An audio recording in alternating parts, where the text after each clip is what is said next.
Hola, ¿qué tal? ¿Cómo están? Les damos la bienvenida a una nueva edición de Café Zoom. Hoy nuestro invitado es Vladimir Beltrán, cantante, actor, músico y escritor. Nació en Chile y vivió en varios países, pero él dice que su patria es el escenario. Nos recibe en su casa, en París, donde vive desde 1974. Bienvenidas, bienvenidos a Café Zoom.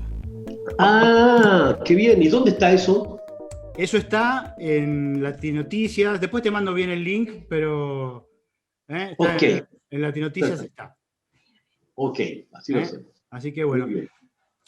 bien. Por lo que conozco de tu vida, vos te fuiste por la dictadura de Chile. Pero ¿cómo fue la circunstancia de tu salida de Chile y cómo fue tu itinerario hasta llegar a París?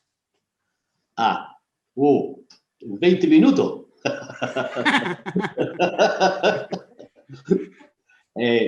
Bueno, yo salí de Chile en mayo del 74, rumbo a Buenos Aires.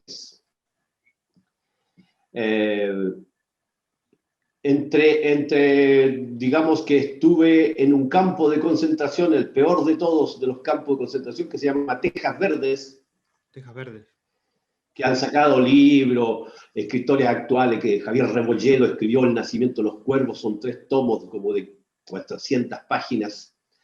En ese campo de concentración estuve yo. Al salir, un gran señor que se llamaba Esteban Gumucio, que era alguien que estaba ligado a un organismo que se llamaba la Vicaría de la Solidaridad, Sí. me sacaron de Chile, rumbo a Buenos Aires. Ahí me quedé.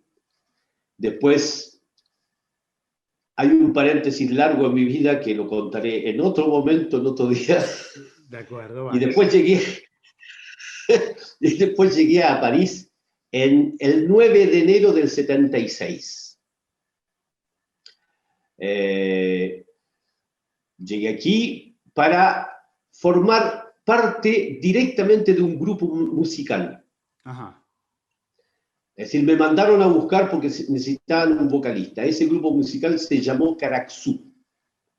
El cantante de ese grupo y el compositor era Patricio Mans, que todavía existe, todavía vive, uno de los pilares de la nueva canción chilena.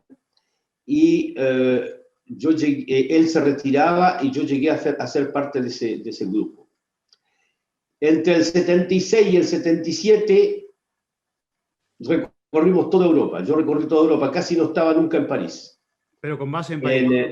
¿Ah? Pero tu base era en París. Mi base era París. Cuando llegué, el grupo ese tenía una residencia, una casa en Meudon, en la comuna de Meudon. Sí, sí.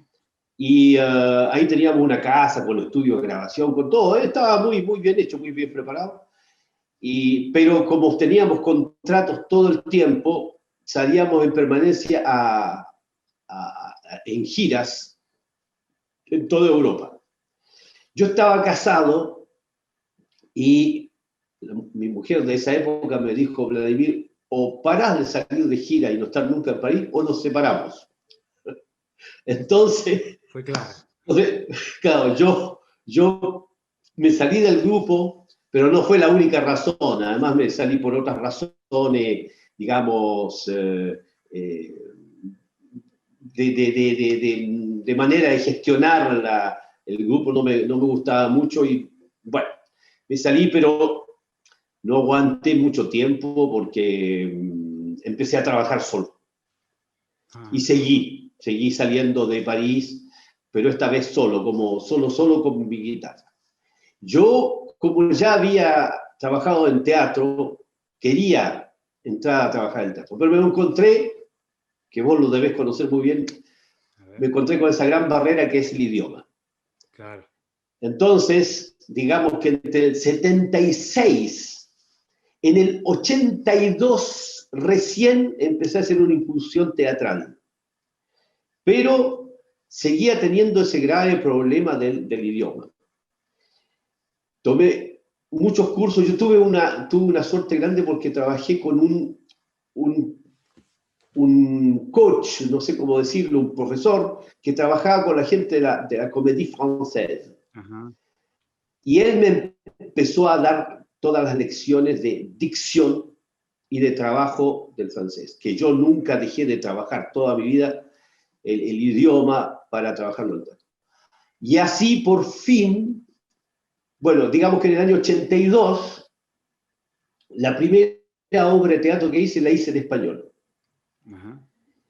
Y lo hice con un grupo de teatro uruguayo que se llamaba Los Ranas. Los Ranas. Las Ranas, sí. Donde estaba Mario Troche, que dirigía, que en paz descanse, porque ya no es más de este mundo. Y bueno, después ya empecé a incursionar en el francés y trabajé durante muchos años con diferentes grupos de diferentes compañías teatrales, diferentes grupos de teatro, paralelo a lo musical estoy hablando, ¿eh? Sí. Paralelo a lo musical, yo seguía también con lo musical y seguía en esto hasta que en un año trabajé con un teatro musical, también me sirvió, pero hasta que tuve el gran encuentro con este gran director de teatro que se llama Alfredo Arias. Sí. Ahí tuvimos un encuentro que hasta hoy en día seguimos siendo amigos y sigo colaborando con él. Y empecé a trabajar en teatro con Alfredo Arias. Tarde me di cuenta que al final se vive igual fingiendo.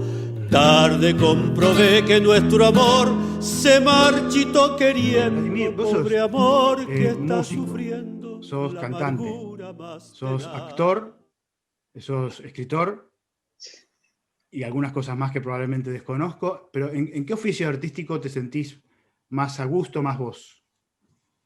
Esa es una pregunta muy difícil, ¿eh? Muy difícil de contestar porque me siento a gusto en todo, ¿eh? En todo me siento muy bien. Digamos que, como le decía a una persona hace como 3 o 4 días atrás, porque me preguntó, me hizo casi la misma pregunta, ¿en qué oficio te sientes mejor? Uh-huh. ¿O en qué idioma te gusta más? Y yo dije, mire, yo pertenezco a un solo país, y ese país se llama escenario. Mientras esté en el escenario, estoy en mi casa. Que sea en el idioma que sea, que esté tañendo una guitarra, cantando o diciendo un texto, ahí estoy en mi casa. Yo pienso que eso es, lo que me resume en el gusto que tengo yo de las cosas. Ahora, la escritura, si bien ya escribía antes, desde joven y todo, nunca digamos, lo hice de una manera sistemática. Empezó la escritura más que nada por una necesidad teatral. Uh-huh.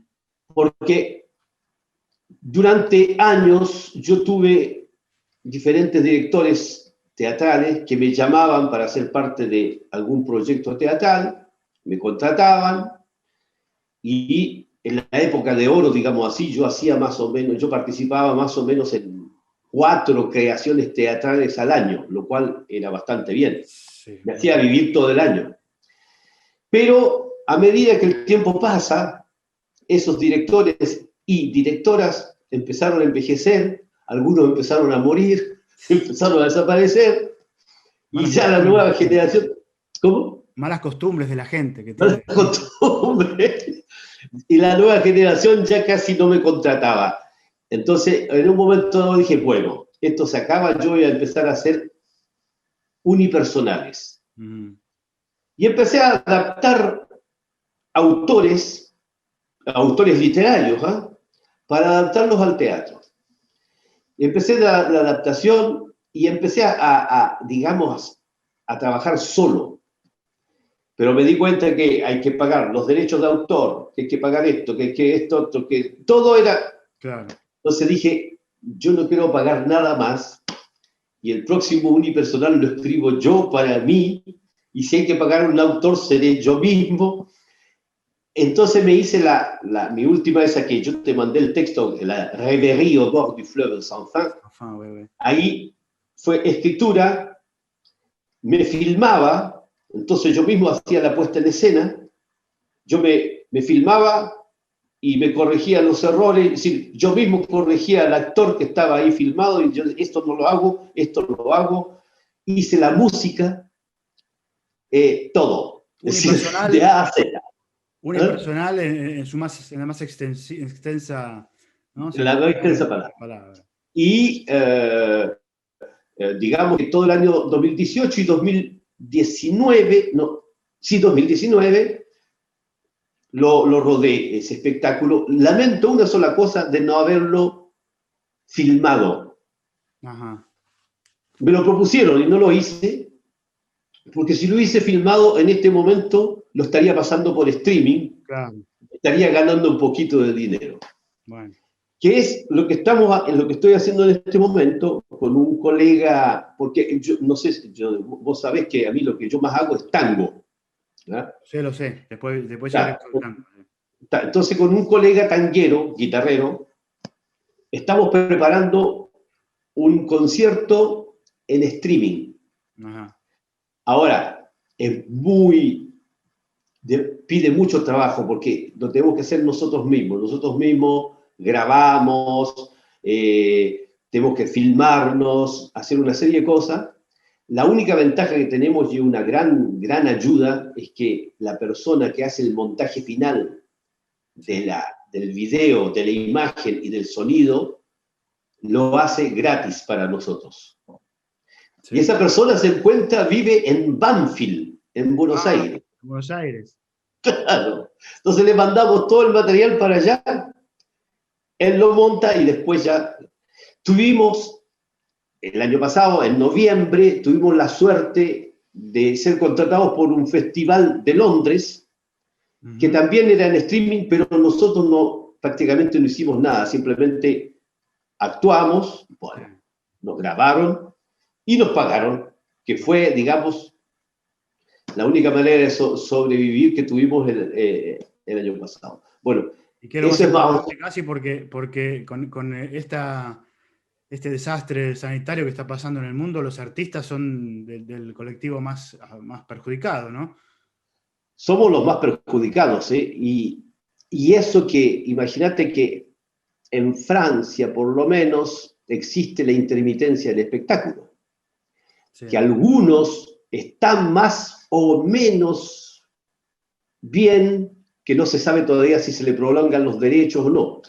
Pero aquellos que no lograron tener las horas suficientes para renovar la intermitencia del espectáculo, prácticamente no tienen ninguna entrada.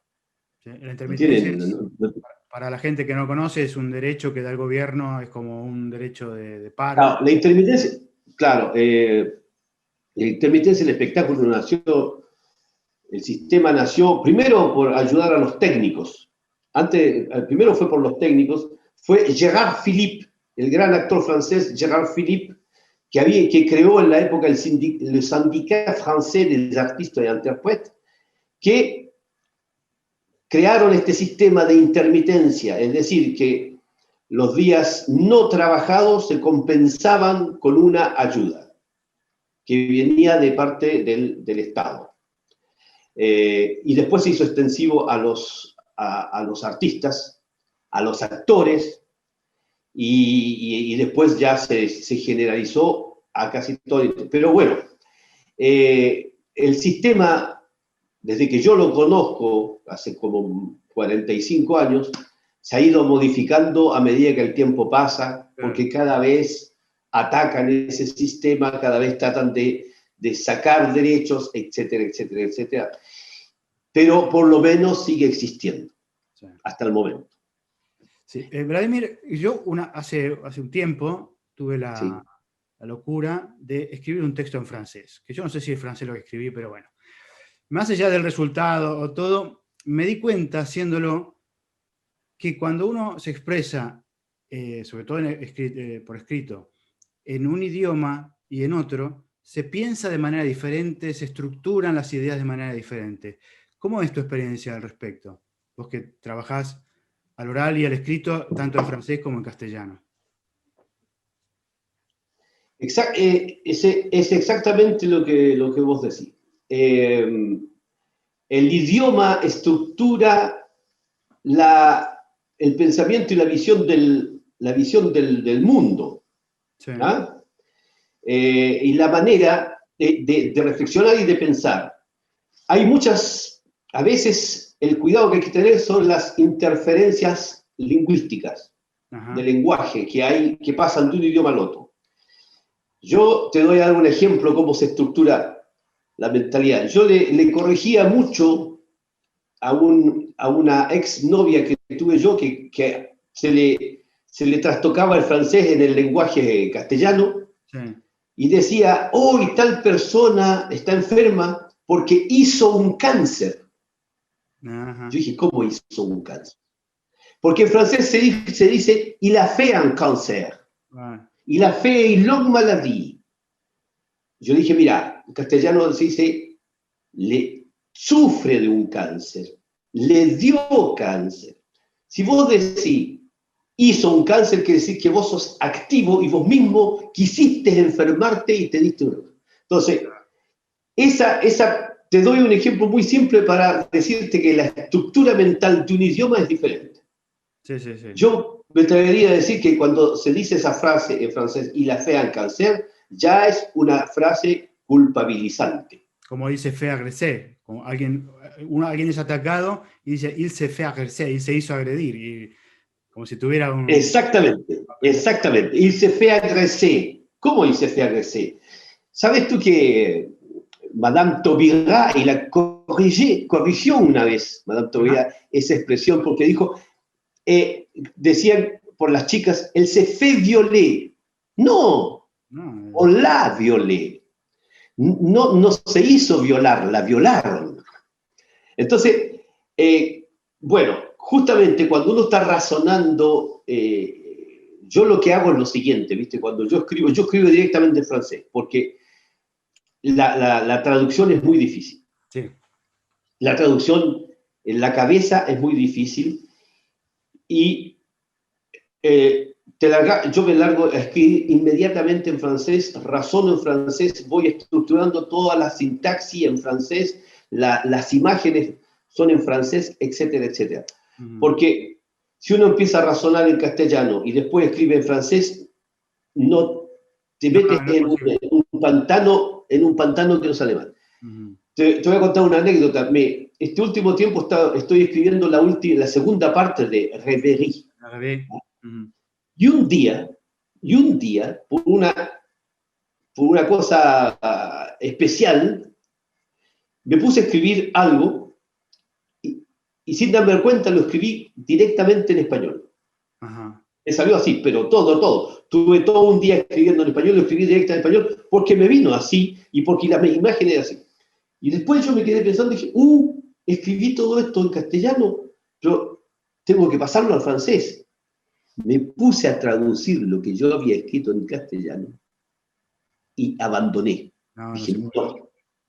Porque me dio vuelta completamente las imágenes y las ideas de lo que yo quería expresar. Entonces yo me dije, esto simplemente quedó así en castellano y no lo toco más y va a quedar así.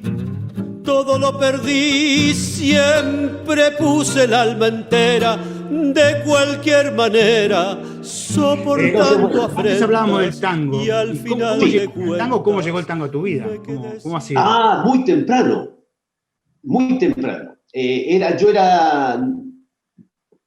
Tenía 5 años, 6 años, y mi padre era un fanático de Gardel.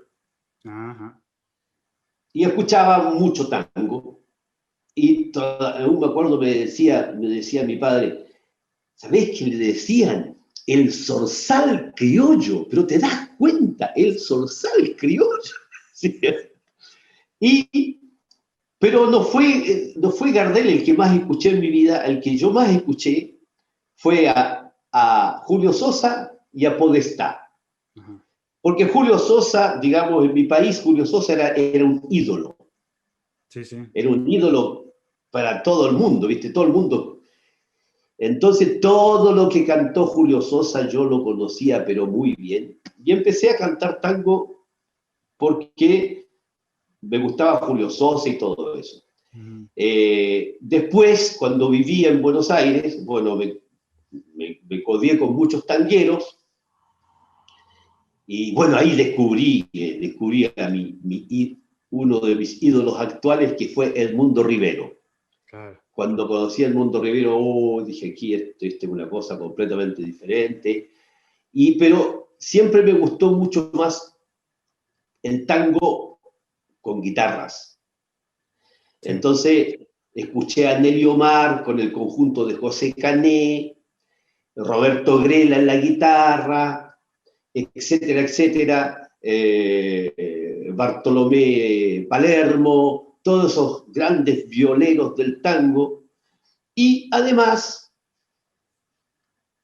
como yo escuchaba también y me gustaba mucho Alfredo Zitarrosa, claro, que cantaba otro tipo de temas, pero la concepción guitarrística era copiada del tango.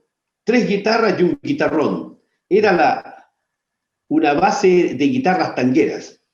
Entonces, siempre me gustó bastante el tango con guitarras. Ajá. Y es lo que he hecho este último tiempo. He conocido muchos guitarreros que son muy, muy buenos. He trabajado con ellos. Grabé un disco con Rudy Flores, que seguramente vos conocés. Claro, que por ahí lo tengo el disco. Y bueno, así llegué más o menos al tango. Contame qué es la idea de Sur Moreno. Gran polémica, gran. Bueno, mucho mejor. Es mejor. Hubo un periodo, mira, partió por 2 libros que leí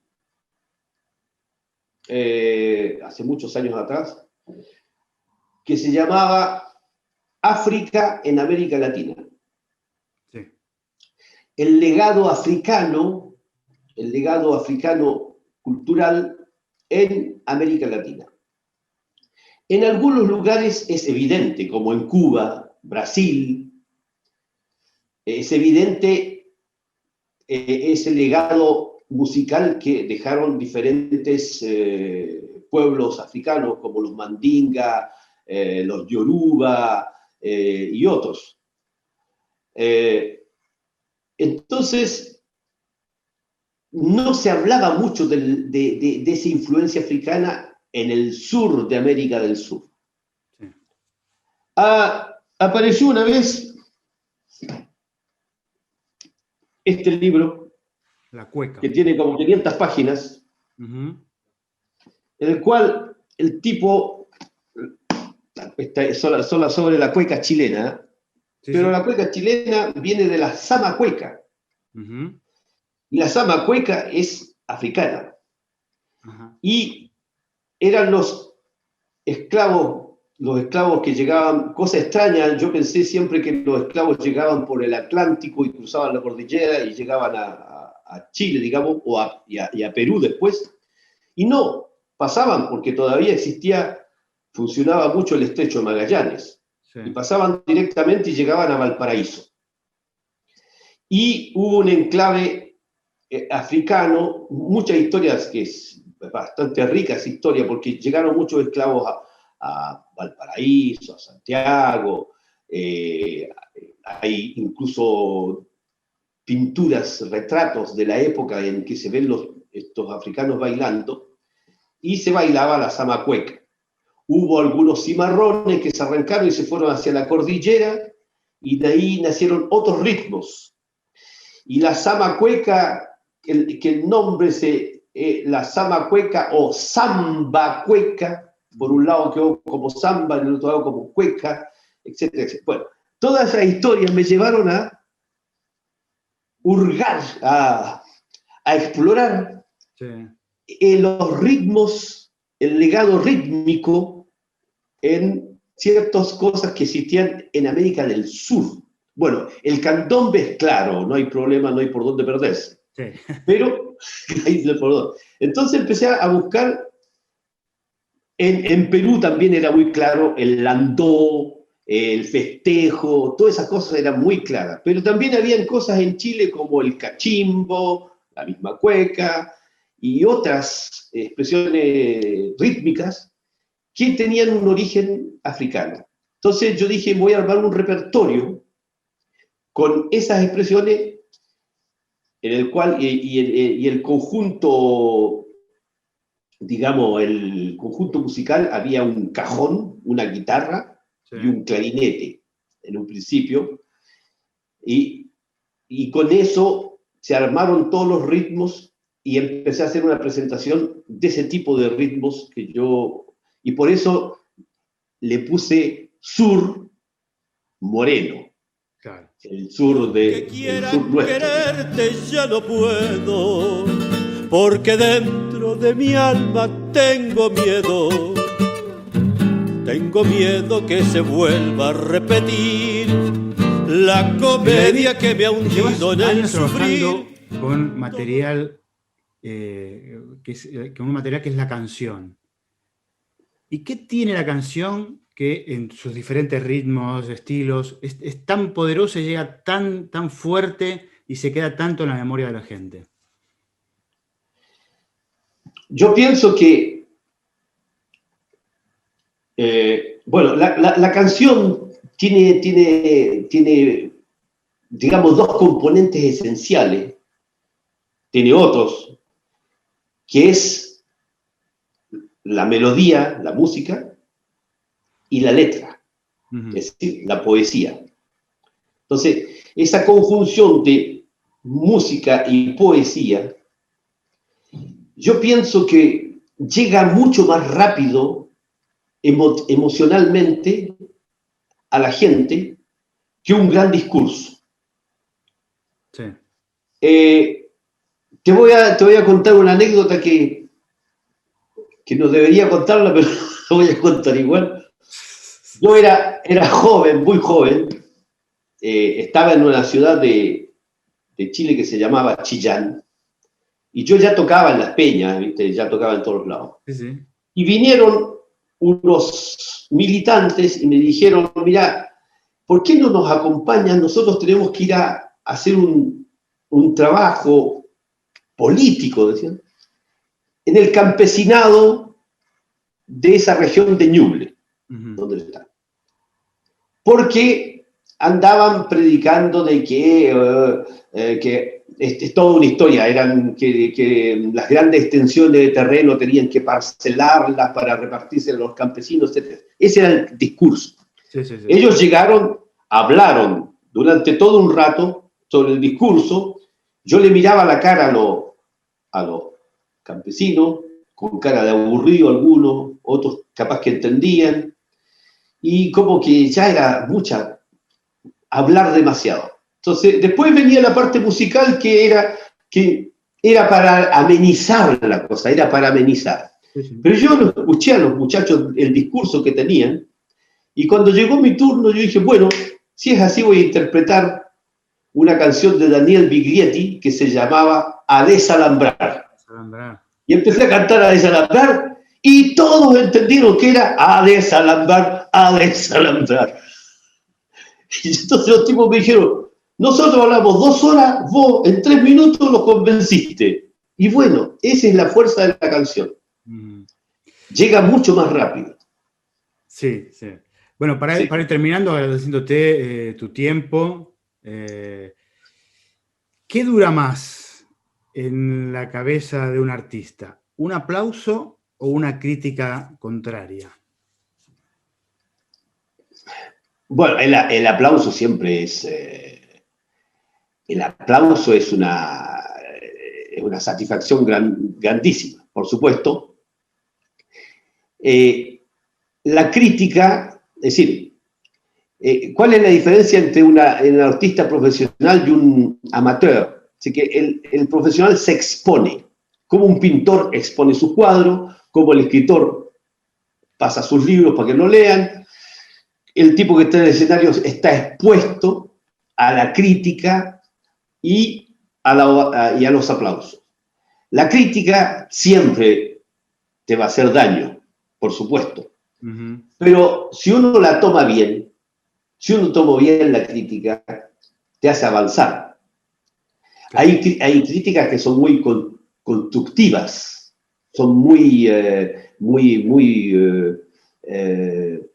yo me acuerdo que alguien me dijo una vez, hubo un periodo de mi vida que yo cantaba y cerraba los ojos para inspirarme y cantar. Sí. Y alguien me dijo, mira, como dijo Shakespeare, los ojos son las ventanas del alma, tenés que cantar con los ojos abiertos, sí. Porque si no, no llegás a nadie. Es una crítica que me hicieron, sí. Pero que me ayudó mucho. Sí. Una pequeña, ínfima, lo que es el genio, ¿no? Que Shakespeare haya dicho eso es genial, porque te dice una pequeña cosa así, y si vos la entendés como tiene que entenderse, te abre una perspectiva enorme. Entonces, en ese caso, la crítica te ayuda mucho, pero en un primer momento te afecta bastante, eso es verdad. Bueno, Shakespeare no conocía al Chango Nieto, que era un cantante folclórico que cantaba con los ojos cerrados.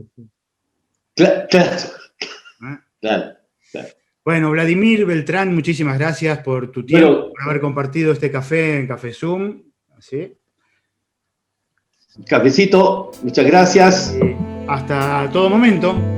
Claro. Hasta el próximo escenario. Muy bien. Y cuando salga el streaming te tengo...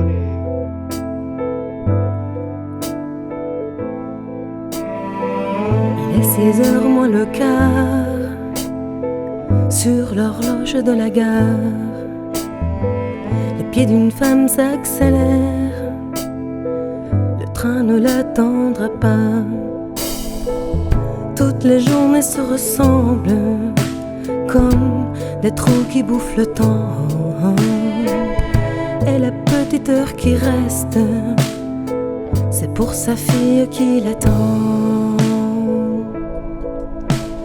Tous les choix qu'elle fait, tous les petits pas, ils restent écrits à feu loin quelque part.